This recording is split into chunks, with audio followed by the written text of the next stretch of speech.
الحمدللہ رب العالمین والعاقبۃ للمتقین والصلاة والسلام علی سید الانبیاء والمرسلین وعلی آلہ الطیبین الطاہرین واصحابہ الاکرمین اجمعین وعلی من تبعہم بإحسان الی یوم الدین اما بعد فاعوذ باللہ من الشیطان الرجیم بسم اللہ الرحمن الرحیم اقیموا الصلاة وآتوا الزکاة صدق اللہ العظیم وصدق رسولہ النبی الامین الکریم ونحن علی ذلک لمن الشاہدین والشاکرین والحمد للہ رب العالمین۔ ناظرین اکرام، آئیے ہم اور آپ سب سے پہلے ہم ہمارے آقا و مولا حضور تاجدار مدینہ سرور کونین احمد مجتبیٰ محمد مصطفیٰ صلی اللہ علیہ وسلم کی بارگاہ میں انتہائی ادب اور احترام کے ساتھ درود پاک پڑھ لیں۔ اللہم صلی علی سیدنا شفیعنا حبیبنا و نبینا و مولانا محمد وعلی آلہ و اصحابہ اجمعین۔ اللہ رب العالمین کا بے حد احسان و کرم ہے کہ اس نے ہمیں اپنے محبوب آخری نبی حضرت محمد مصطفیٰ صلی اللہ علیہ وسلم کی امت میں پیدا فرما کر اللہ تعالیٰ طرح طرح کی نعمتوں سے ہم سب کو نوازا۔ ہم کو اپنے پاک پروردگار کے ایک ایک انعام پر اس کا ہمیشہ شکر بجا لانا چاہیے۔ ناظرین اکرام، جیسا کہ ہم سبھی جانتے ہیں کہ ہم رمضان المبارک کے مہینے میں داخل ہو چکے ہیں اور یہ انتہائی رحمتوں برکتوں والا مہینہ ہے۔ اللہ تعالیٰ اپنے تمام رحمت کے دروازوں کو کھول دیتا ہے، اور جیسا کہ حدیث شریف میں آتا ہے کہ جب اللہ تعالیٰ رمضان المبارک کی پہلی رات ہوتی ہے تو اللہ تعالیٰ مخلوق پر اپنی نظر رحمت فرما دیتا ہے، اور یہ یقینی بات ہے کہ اللہ تعالیٰ جس بندوں پر نظر رحمت فرماتا ہے انہیں کبھی عذاب نہیں دے گا۔ عزیزان محترم، یہ انتہائی رحمتوں اور برکتوں والا مہینہ ہے۔ اللہ تعالیٰ کی بے پناہ رحمتیں اس مہینے میں نازل ہوتی ہیں، تو بندوں کو چاہیے یہ ہوتا ہے کہ اس مہینے میں خوب اللہ تعالیٰ کی عبادت کریں، ذکر و اذکار کریں، قرآن پاک کی تلاوت کیا کریں، اور اس مہینے میں اس مبارک مہینے میں اللہ تعالیٰ کی کرم نوازی کا عالم یہ ہوتا ہے کہ ایک بندہ نفل پڑھ لیتا ہے، اللہ پاک اس کو نفل کا ثواب نہیں بلکہ فرض کا ثواب دیتا ہے۔ ناظرین کرام، بندہ فرض پڑھتا ہے تو اللہ فرض کا ثواب نہیں دیتا بلکہ 70 فرائض کا ثواب اسے عطا فرما دیتا ہے۔ یوں اللہ تعالیٰ کی بہت بڑی رحمتیں اور اللہ تعالیٰ کی برکتیں اس مہینے میں بندوں پر نازل ہوتی ہیں۔ ناظرین اکرام، اب دیکھیے، کیونکہ موضوع ہمارا زکوٰۃ ہے۔ زکوٰۃ یہ اسلام کے ارکان میں سے ایک رکن ہے۔ اسلام کی جو بنیادی چیزیں بتلائی گئی اس میں سے ایک رکن ہے زکوٰۃ۔ اور زکوٰۃ کے معنی کیا ہے؟ زکوٰۃ کے معنی ہیں پاک کرنا، زکوٰۃ کے معنی ایک ہیں بڑھنا۔ ناظرین اکرام، زکوٰۃ کے معنی ہے پاک کرنا، مطلب یہ پاکی کا مطلب یہ بتلایا گیا کہ انسان جب اپنی اللہ تعالیٰ کی دی ہوئی اللہ تعالیٰ کے جو انعامات بندے پر ہوئے ہیں پیسوں کے ذریعے، اس سے کچھ حصہ زکوٰۃ کا بنتا ہے۔ جب بندہ اس زکوٰۃ کو نکالے گا، اللہ پاک اس کا جو ماباقی مال اس کے پاس ہے وہ مال پاک کر دیتا ہے۔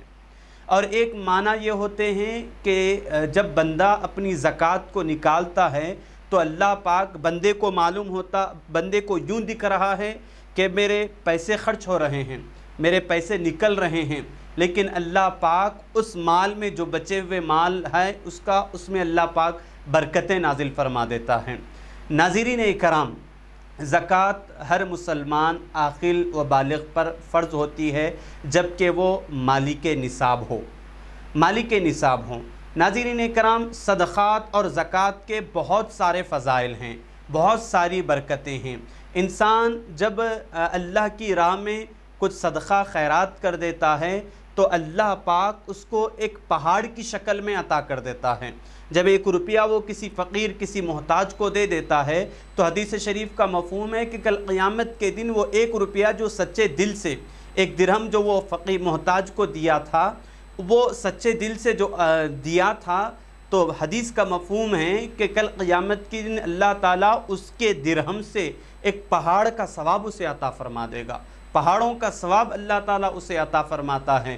چونکہ اب تو یہ تو رمضان المبارک کا مہینہ ہے، اس میں اللہ کی خاص رحمتیں برکتیں نازل ہوتی ہے۔ اس میں 1 درہم خرچ کریں گے تو آپ کو کئی دراہیم خرچ کرنے کا اللہ تعالیٰ ثواب عطا فرماتا ہے۔ ناظرین اکرام، زکوٰۃ یہ بہت اہم فریضہ ہے اسلام کا، اور اس کی اہمیت کو ہمیں جاننا ہے تو اس کی اہمیت کا اندازہ ہم اس طرح کر سکتے ہیں کہ اللہ نے جہاں نماز کا ذکر کیا اسی کے ساتھ ساتھ اللہ زکوٰۃ کا بھی ذکر کر دیا، زکوٰۃ کا بھی ذکر کر دیا۔ اب یہ اس سے ہمیں اندازہ ہوتا ہے کہ اللہ نے جب نماز کی بات کی، نماز کو لوگوں پر فرض کیا، تو ساتھ ہی زکوٰۃ کو بھی فرض کر دیا۔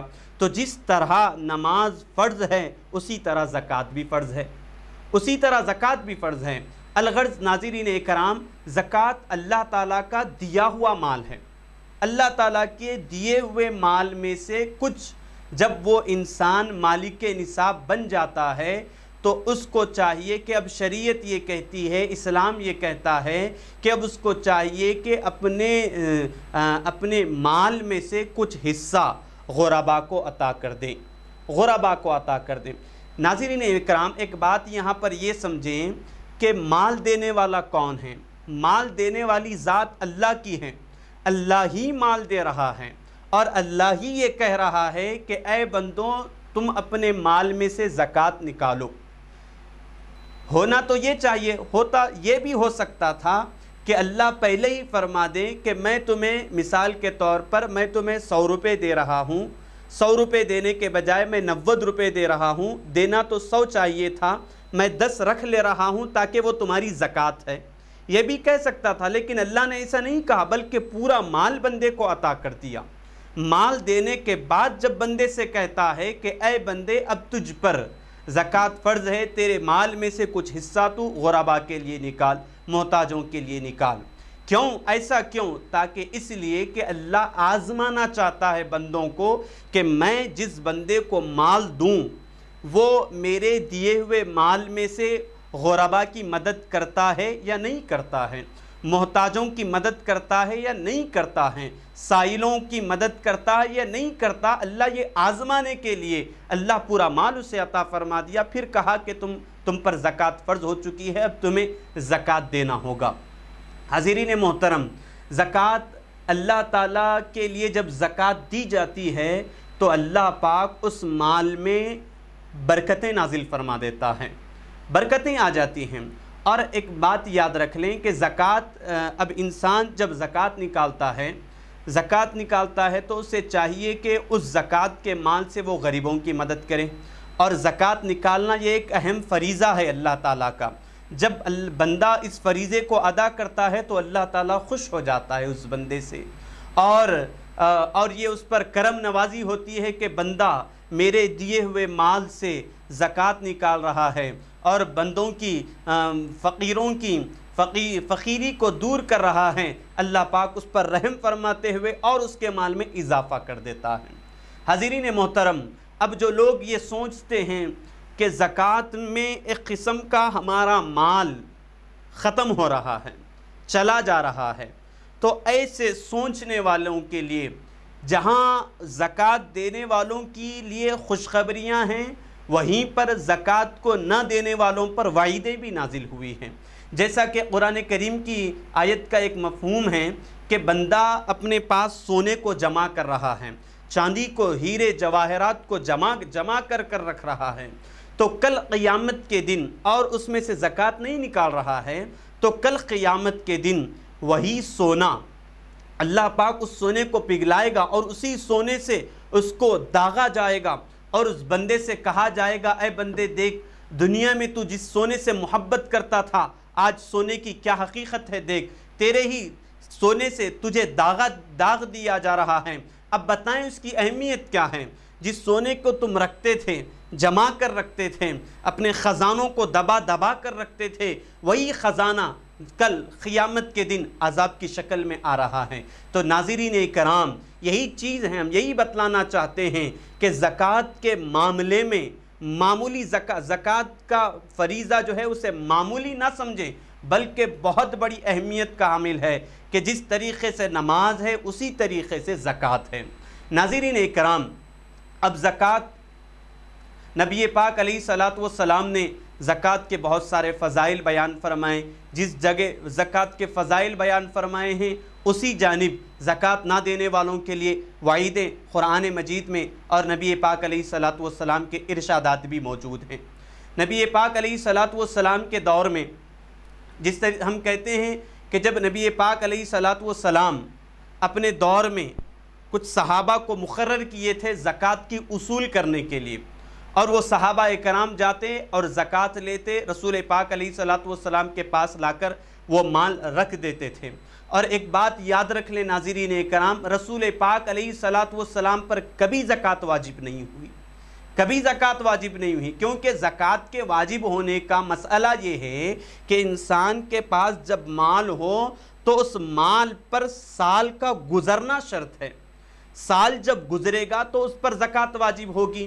اور نبی پاک علیہ الصلاۃ والسلام کا معاملہ یہ تھا کہ جب صبح آپ کے پاس مال آتا تو نبی پاک علیہ الصلاۃ والسلام شام تک اسے خیرات کر دیتے تھے، اور شام میں جب نبی پاک علیہ الصلاۃ والسلام کے پاس کچھ مال آتا تو نبی اپنے لیے نہیں رکھتے تھے، صبح تک اس کو غربا میں تقسیم کیا کرتے تھے۔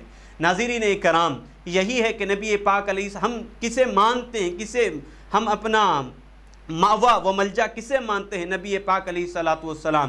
تو نبی پاک علیہ الصلاۃ والسلام کی ہر ادا سنت مصطفیٰ ہمارے لیے نمونہ حیات ہے، ہمارے لیے نمونہ ہے کہ نبی پاک علیہ الصلاۃ والسلام نے کس طریقے سے اپنی زندگی کو گزارا ہے۔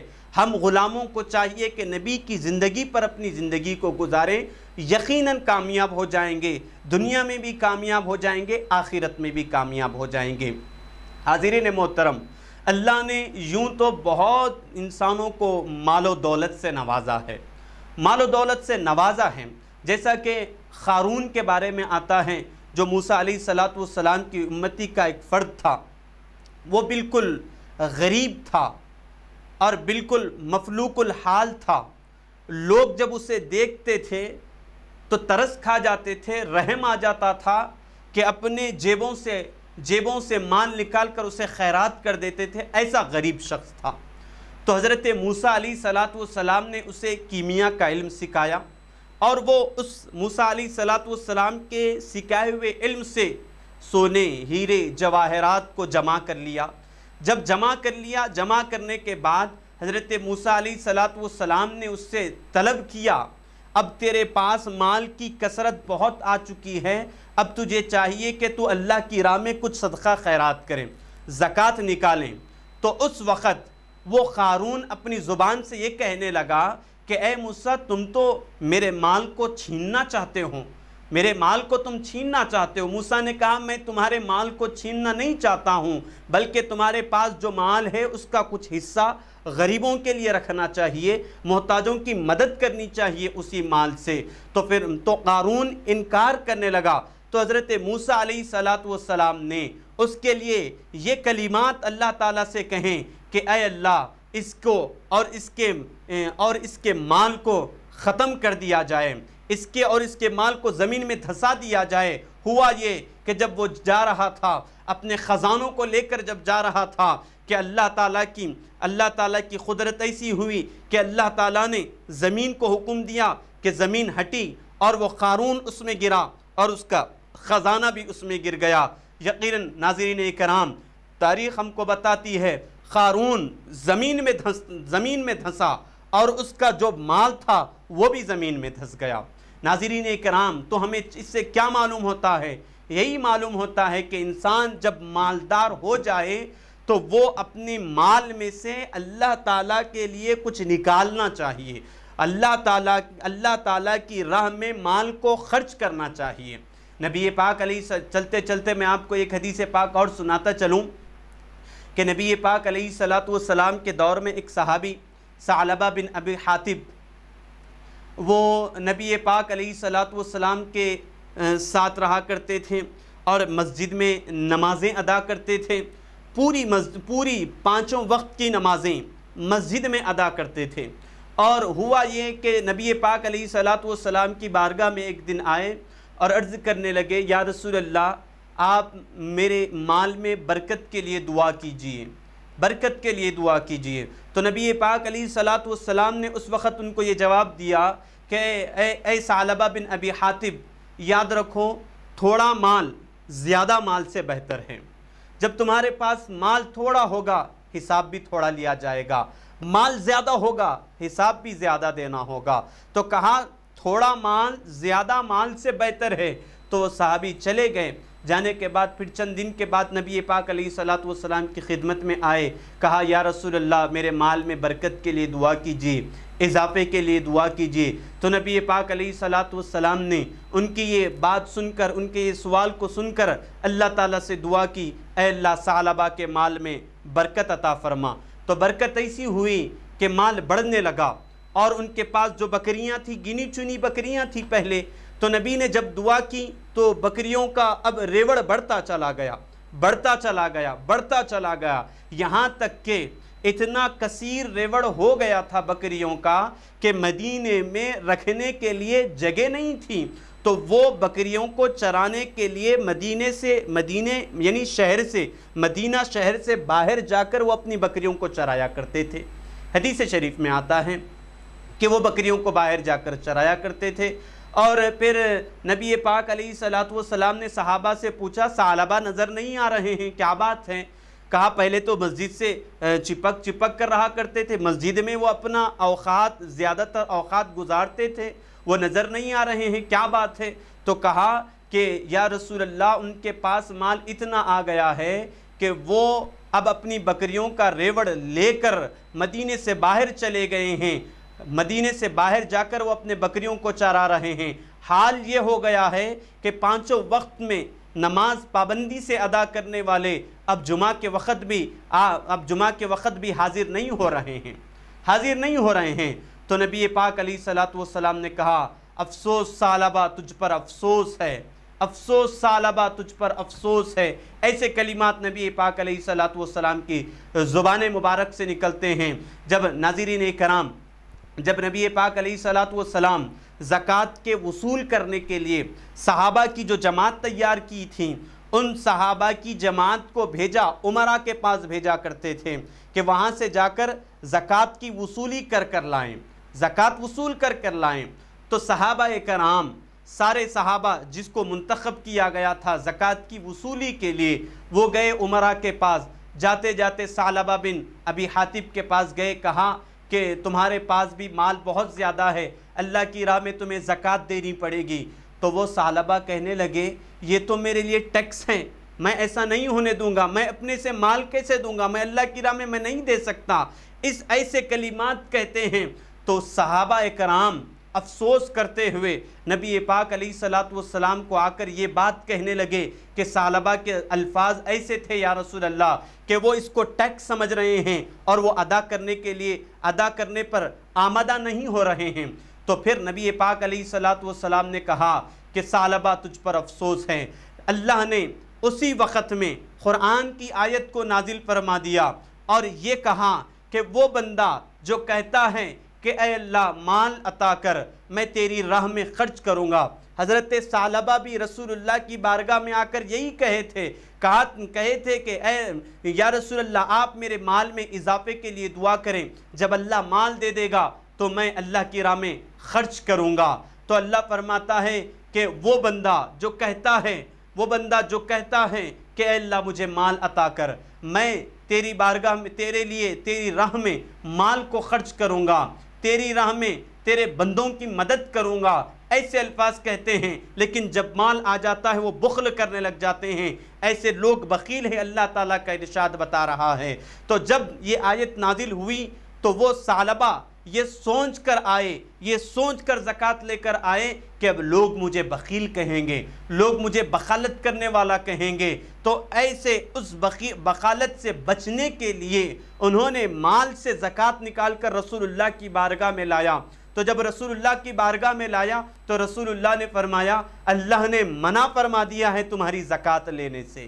ناظرین کرام، آپ نے دیکھا کہ جب اللہ منع کر دے رہا ہے تمہاری زکوٰۃ لینے سے، تو نبی پاک علیہ السلام جب اپنے ظاہری پردہ فرما چکے، سیدنا صدیق اکبر رضی اللہ تعالیٰ عنہ کا دور آیا تو لوگ زکوٰۃ سے انکار کرنے لگے، زکوٰۃ سے انکار کرنے لگے۔ تو صدیق اکبر رضی اللہ تعالیٰ عنہ اٹھ کر کھڑے ہوئے کہنے لگے اگر کوئی نبی کی زندگی میں اگر کوئی بکری دیتا تھا زکوٰۃ میں اور پٹا سمیت دیتا تھا، اور آج اب کے دور میں اگر وہ بکری دیتا ہے پٹے سے بھی انکار کرے گا تو میں اسے ضرور قتل کر دوں گا، ضرور اسے سزا دوں گا۔ ایسے اس طریقے کے آپ کے کلمات تھے کہ کہا کہ زکوٰۃ کا انکار کرنے والا کافر ہو جاتا ہے۔ تو جب صدیق اکبر کا دور آیا تو ثعلبہ اپنی زکوٰۃ کو لے کر آئے، صدیق اکبر سے کہنے لگے یہ میری زکوٰۃ ہے، قبول کیجئے۔ تو صدیق اکبر نے کہا جس کی زکوٰۃ کو رسول اللہ نے قبول نہیں کیا کہ ان کا خادم کیسے قبول کرے گا، تو ان کی زکوٰۃ کو نہیں لیا گیا، رد کر دیا گیا۔ عمر فاروق رضی اللہ تعالیٰ عنہ کا دور آیا تو انہوں نے اپنی زکوٰۃ کو لے کر جب ان کی بارگاہ میں آئے تو عمر فاروق کہنے لگے جن کی زکوٰۃ کو میرے رسول اللہ نے نہیں لیا، جن کی زکوٰۃ کو میرے ابو بکر نے نہیں لیا، میں کیسے اس کی زکوٰۃ کو قبول کروں گا؟ اللہ خود منع فرما دیا ہے تمہاری زکوٰۃ لینے کے لیے۔ ناظرین کرام، ایسا کہ اتنا مال ہونے کے بعد انسان کے اندر بخل آ جاتا ہے، انسان یہ سوچنے لگتا ہے کہ میں اللہ کی راہ میں دوں گا کہ بظاہر میرے پیسے خرچ ہو جائیں گے، میری دولت ختم ہو جائے گی، میرا مال ختم ہو جائے گا، یہ سوچ کر اپنے مال کو اپنے پیسوں کو وہ اپنے آپ میں بچا کر رکھتا ہے۔ ناظرین کرام، ایسا ہونا نہیں چاہیے کہ اللہ کا فرمان ہے کہ جو زکوٰۃ دیتے ہیں اللہ تعالیٰ ان سے خوش ہو جاتا ہے۔ زکوٰۃ جس طریقے سے نماز جس طریقے سے اہم فریضہ ہے اسلام کا، اسی طریقے سے زکوٰۃ بھی ایک اہم فریضہ ہے۔ ناظرین کرام، اب زکوٰۃ یہ کسے دینی چاہیے؟ ایک تو فقیر جس کو تلاش کریں، آپ تلاش کر کر اس کی فقیری کو دور کر دیں، اور اپنا جو مال ہوتا ہے وہ مال لے جا کر اسے دیں اور اس کو پورا مالک بنا دیں، پورا مالک بنا دے، کہیں یہ تمہارا مال ہے، تمہاری ملکیت میں ہے، تم جیسا چاہیں اسے تصرف کر سکتے ہیں، یہ کہہ کر اسے دے دیں۔ اور ناظرین کرام، ہوتا یہ ہے کہ ہمارے پاس ہمارے معاشرے میں یہ ہوتا ہے کہ ہم کسی کی محتاجی کو جب دور کرتے ہیں لوگ لائنوں میں کھڑے ہوئے ہیں۔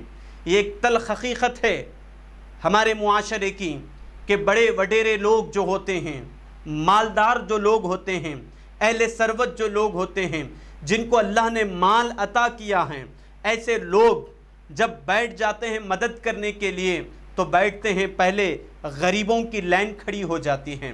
ناظرین کرام، صفوں میں غریب کھڑے ہو جاتے ہیں، اور کب سے کھڑے ہیں؟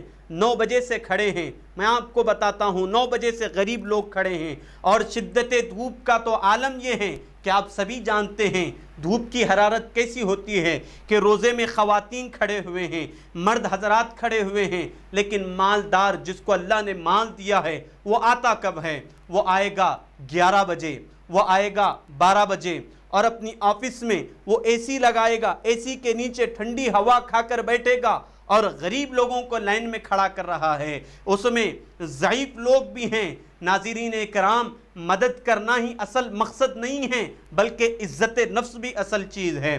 عزت نفس بھی ہونی چاہیے اور اس کی محتاجی بھی دور ہونی چاہیے۔ یہ کام رسول پاک علیہ السلام کے صحابہ کیا کرتے تھے۔ ناظرین کرام، ہم دیتے ہیں، دینے کے لیے ہمیں کیا کہا گیا، کیا تعلیم دی گئی کہ جب تم ایک ہاتھ سے دو تو بائیں ہاتھ کو خبر نہ ہو۔ ایسے دوسروں کی مدد کرنی چاہیے۔ پہلے زمانے میں مدد ہوتی تھی، ایسی ہوتی تھی کہ رات کے اندھیرے میں جا کر اس کے دروازے پر اناج رکھ دیا جاتا تھا، اس کے دروازے پر جو اشیاء اس کے ضرورت کی چیزیں ہوتی تھیں وہاں پر رکھ دے کر چلے جاتے تھے، معلوم نہیں ہوتا تھا۔ صبح اٹھ کر خاتون دروازہ کھولتی ہے تو اس کی چیزیں اس کے سامنے موجود ہوتی ہیں۔ جس سے وہ دو چار تھیں وہ چیزیں موجود ہوتی ہیں، صبح اٹھ کر دیکھتی ہیں، دعا کرتی ہے، اے اللہ جو میرے لیے یہ میری ضرورت کے جو سامان دے کر گیا ہے، اللہ تو اس کے تمام معاملات کو، تمام مسائل کو دور فرما دے، اس کے مسائل کو حل کر دے، ایسی دعائیں نکلتی تھیں۔ لیکن ناظرین کرام، ہم نے تاریخ میں یہ بھی دیکھا ہے صدیق اکبر رضی اللہ تعالیٰ عنہ مدد کس طریقے سے کیا کرتے تھے۔ رات کے اندھیرے میں چپل اپنے پیروں پر نالین بھی نہیں ہیں، جاتے ہیں بڑھیا کے گھر اور اس کا گھر بھی صاف کر دیتے ہیں اور اس کے ضرورت کی چیزوں کو لا کر اس کے سامنے بھی رکھ دیتے ہیں۔ بڑھیا ہر روز پوچھتی تھی بیٹے کیا نام ہے؟ صدیق اکبر نے کبھی اپنی زندگی بھر کبھی اس کے سامنے اپنا نام تک ذکر نہیں کیا۔ تو ناظرین کرام، ہمارے اسلاف کا کیا طریقہ رہا؟ ہمارے اسلاف کا طریقہ یہ رہا کہ مدد کی جائے لیکن اس کے سامنے نام بھی نہیں لیا جائے۔ صدیق اکبر تمام اس کی زندگی، جب تک زندگی بھر اس کی خدمت کیے ہیں لیکن اپنا نام کبھی اسے نہیں بتائے ہیں۔ ایسے مدد کرنے کا اگر ہم جذبہ رکھتے ہیں تو ایسے مدد کریں کہ کسی کو معلوم نہ ہونے پائیں، اس کی محتاجی بھی دور ہو اور اس کی عزت نفس کا بھی خیال رکھا جائے۔ ناظرین کرام، چند اناج کے تہلے رکھ کر ہم فوٹو کشی کر رہے ہیں، تصویر کشی کر رہے ہیں، اس کی عزت نفس کا خیال کیا جائے۔ ہم سوچیں، ایک لمحے کے لیے ہم سوچیں، جس خاتون کے ساتھ ٹھہر کر ہم راشن دیتے ہوئے تصویر کھنچا رہے ہیں، اس خاتون کی جگہ اگر ہماری کوئی ماں ہو، ہماری اگر بہن ہو تو کیا معاملہ ہوگا؟ کیا ہم ایسے ہی اس کے ساتھ تصویر کشی کریں گے؟ نہیں کریں گے۔ مدد کرنا اصل مقصد نہیں ہے، عزت نفس بھی اصل مقصد ہے۔ عزت نفس بھی ہونی چاہیے اور اس کی محتاجی بھی دور ہونی چاہیے۔ تو ناظرین کرام، ہم نے دیکھا کہ زکوٰۃ ایک اہم فریضہ ہے جس کو ادا کرنا پڑتا ہے، کہ ادا اگر نہیں کرے گا تو اس کا مال کہ کوئی کہیں اور جگہ پر لگ جائے گا۔ اور ہم نے دیکھا ہے کہ جو مال اللہ تعالیٰ کی راہ میں خرچ کیا جاتا ہے اس میں اللہ تعالیٰ برکتیں نازل فرماتا ہے، اور اس میں ایسی برکتیں ہو جاتی ہیں کہ بندے کے پاس تھوڑے روپے ہو لیکن اللہ برکتیں عطا فرما دیتا ہے۔ ناظرین کرام، جب بھی ہم دعا کریں تو یہ نہ کریں کہ اللہ مال عطا کر، اے اللہ مال میں زیادتی کر، یہ دعا نہیں کریں، بلکہ جب بھی دعا کریں اللہ سے یہ دعا کریں، اے اللہ ہمیں مال دے تو اس میں برکتیں بھی عطا فرما دے، اس میں برکتیں بھی عطا فرما دیں۔ تو ناظرین کرام، یہ رمضان المبارک کا مہینہ ہے، اس میں کثیر لوگ اپنی زکاتوں کو نکالتے ہیں۔ کہاں دینا چاہیے؟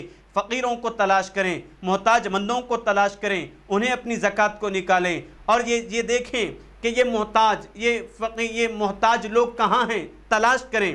اور ناظرین کرام، ایک اہم بات میں آپ کو بتاتا چلوں کہ جہاں مدارس میں طلباء پڑھتے ہیں وہاں پر یتیم بھی طلباء رہتے ہیں اور غریب بھی طلباء رہتے ہیں، تو اپنی زکوٰۃ کا کچھ حصہ ان مدارس میں لگایا جائے کہ جن سے آپ کی زکوٰۃ سے مدارس میں بچوں کو طعام کا انتظام ہوتا رہے گا اور بچوں کی پڑھنے کے لیے کتابیں مہیا کر دی جاتی رہے گی۔ اور جب آپ کا پیسہ کتابوں کو لگے گا، بچہ اس کتاب سے آپ کے پیسوں سے جب خرید کر کتابیں دی جائے گی تو جب بچہ پڑھے گا تو ایک ایک حرف کا ثواب آپ کو ملتا رہے گا، اور نہ جب تک ملے گا جب تک آپ دنیا میں رہے تک بھی اس کا ثواب ملے گا، اور جب آپ قبر میں چلے جائیں گے بچہ تلاوت کرتا رہے گا تب بھی اس کا ثواب آپ کو ملتا رہے گا۔ تو ناظرین کرام، اپنی زکوٰۃ کو مدارس کا حصہ بنائیں، مدارس میں لے جا کر عطا کر دیں، مدارس میں دے دیں، بچے اس سے پڑھیں گے اور ان سے ہی کھانے کا انتظام ہوگا۔ اب آخر میں اللہ سے دعا ہے، مولا تعالیٰ جو کچھ سنا گیا اس پر عمل کرنے کی توفیق عطا فرما۔ اے اللہ، ہمارے ہم جو خدمت کرتے ہیں ہماری خدمتوں کو قبول کر لے۔ اے اللہ، ہم جو زکوٰۃ نکال رہے ہیں مولا، ہماری زکوٰۃ کے نکالنے کو قبول فرما مولا۔ ہمارے رمضان الکریم کی ساری عبادتوں کو مولا تو اپنی بارگاہ میں قبول فرما۔ وصلی اللہ تعالی وسلم علی خیر خلقہ سیدنا و نبینا و مولانا محمد وعلی آلہ و اصحابہ اجمعین والحمد للہ رب العالمین۔